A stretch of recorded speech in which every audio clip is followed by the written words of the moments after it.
পর্বতের মুশিক প্রসব, এই কথাটা শুনছেন, এটাই বাস্তব হলো পর্তুগাল ভার্সেস ডিআর কঙ্গোর ম্যাচটা থেকে। মেসি 3 গোল দিয়া দিছে, হ্যাট্রিক দিছে, এমবাপ্পে 2টা দিছে, হ্যালান্ড 2টা গোল দিছে। তো তারপর আমরা আশা করছিলাম যে একটা রোনাল্ডোর থেকে সেরকম একটা পারফরমেন্স দেখতে পারবো, না ভাই না। পর্তুগাল ভাই নিরাশ করলো ভাই, আপসেট, আপসেটই বলবো। পর্তুগালের যে টিম ভাই, leave the football before football leaves you, সেই কথাটাই প্রমাণিত হলো কালকের যে ম্যাচটা হলো পর্তুগাল ভার্সেস ডিআর কঙ্গোর বিরুদ্ধে, ঠিক আছে? সেখানে ক্রিস্টিয়ানো রোনাল্ডো তার লেগেসি শেষ হয়ে গেছে ভাই। ফুটবল সে টানতেছে, বাট ফুটবল তার সাথে নেই। কোনো কোথাও খুঁজে পাচ্ছেন আপনি দূরবীন দিয়ে সেরা রোনাল্ডোরে? আমি পাইছি না ভাই।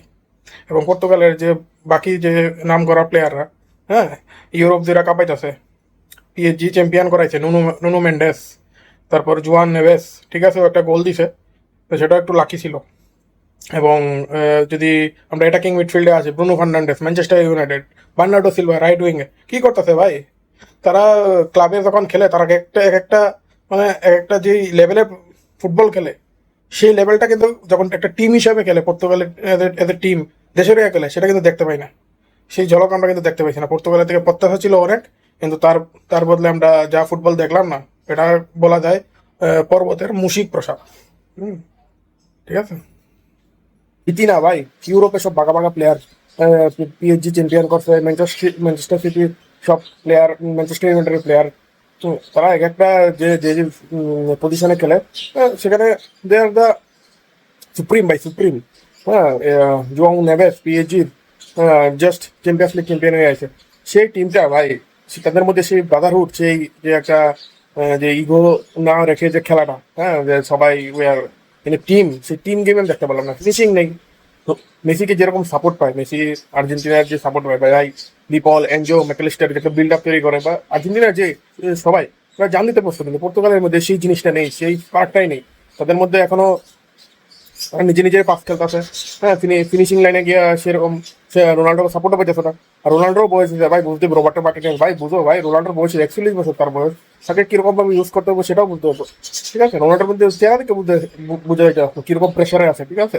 আর আর্চ রাইভাল মেসি, মেসি ভাই, মেসি 3 গোল দিছে, তো আমারও দিতে হবে, কিন্তু চেষ্টা করছে দুইটা, বাট রোনাল্ডো তো আজকে খুঁজেই পাইলাম না পুরো ম্যাচে, কারণ সেরকম সাপোর্টও পাইনি সেরকম। না না না, পর্তুগাল না, ওরকম খেললে হবে না, ওইটা ম্যাচ হাইতে দিতে পারতো, ঠিক আছে? ডিআর কঙ্গো লাস্টের দিকে যেরকম কাউন্টার অ্যাটাক করতে পারতো, মানে বাইর দিয়ে একটা ফাউল করছে, মানে হলুদ কার্ড খাইছে, ঠিক আছে, সেখানে একটা গোল হতে পারতো কাউন্টার অ্যাটাকে, তাহলে তো পুরোই আপসেট হয়ে যেত, আধা আপসেট হয়েছে এক ড্র করছে পর্তুগাল। ঠিক আছে, প্রথম ম্যাচ এবং 2016-তে তারা ইউরো চ্যাম্পিয়ন হয়েছিল, সেই সময় গ্রুপ লিগে তারা একটা ম্যাচ আর জিতছে, আর একটা ম্যাচ ড্র করে তারা পরের রাউন্ডে উঠছিল এবং চ্যাম্পিয়ন হয়েছিল। সেরকম যদি আশা করতে, সেটা হলে ভুল হবে, ঠিক আছে? কিন্তু এটা ইউরো নয়, এটা ওয়ার্ল্ড কাপ। আর্জেন্টিনা ছাড়বে না, ফ্রান্স ছাড়বে না। ফ্রান্স, ঠিক আছে, ওই সময় ছিল ফাইনালে, ফাইনালে ফ্রান্সে হারাইছিল, বাট ফ্রান্সের যে টিমটা পর্তুগালের সাথে ম্যাচ করে, সেখানে পাত্তা পাইবে না পর্তুগাল। তারা যদি এখনো সময় আছে, এখনো গুছাই নাও, এদের টিম হিসেবে খেলো, এবং শুধু পাস পাস খেললো না, ফিনিশিং এ রোনাল্ডোকে আরো সাহায্য করো টিম, অন্য টিমমেটদের থেকে। হ্যাঁ, কারণ I know they are class player ভাই, দে ক্যান ডেলিভার। তারা যদি চায়, তারা যেদিন খেলবে তাদের সেদিন তারা কি পারবে না, কিন্তু সেটা করে দেখাতে হবে। সেটা করার জন্য দায়িত্ব, বড় দায়িত্ব আছে রবার্টো মার্টিনেজ, কি করে প্লেয়ারদের ইউজ করে। আজকে জুয়া ফিলিক্স খেলাইলো না, হ্যাঁ, যে জুয়া ফিলিক্স ফিলিক্স খেলাইলে হয়তো লাস্টের দিকে একটা ফিনিশিং একটা প্রেশার ক্রিয়েট করতে পারতো কঙ্গোর ডিফেন্সে, কিন্তু সেখানে একটা টেকটিক্যাল মিস্টেক হয়ে গেছে। তো পর্তুগালের যদি জিততে হয়, আগামী পরের রাউন্ডে জিততে হয়, তাহলে ওদের আরো সংঘবদ্ধভাবে, হ্যাঁ, টিম ম্যানেজমেন্টের কাছ থেকে এবং অন্যান্য যারা প্লেয়ার যারা মাঠে খেলবে তাদের থেকে আরো বেটার প্লে আমরা আশা করতে। আরেকটা কথা, পর্তুগালে কিন্তু সামনের যে দুটা ম্যাচ, উজবেকিস্তান কলম্বিয়া, উজবেকিস্তানের সাথে তো আটকে যাবে ভাই, বাট কলম্বিয়ার সাথে কিন্তু আটকে দিতে পারে, কারণ কলম্বিয়ার ভাই লুইস দিয়াজ, জেমস রড্রিগেজ, এটাকে কিন্তু ওরা কিন্তু গোল দিয়াজ, আর স্পেশালি লুইস দিয়াজের কথা যদি বলি, তো পর্তুগাল সাবধান হোক।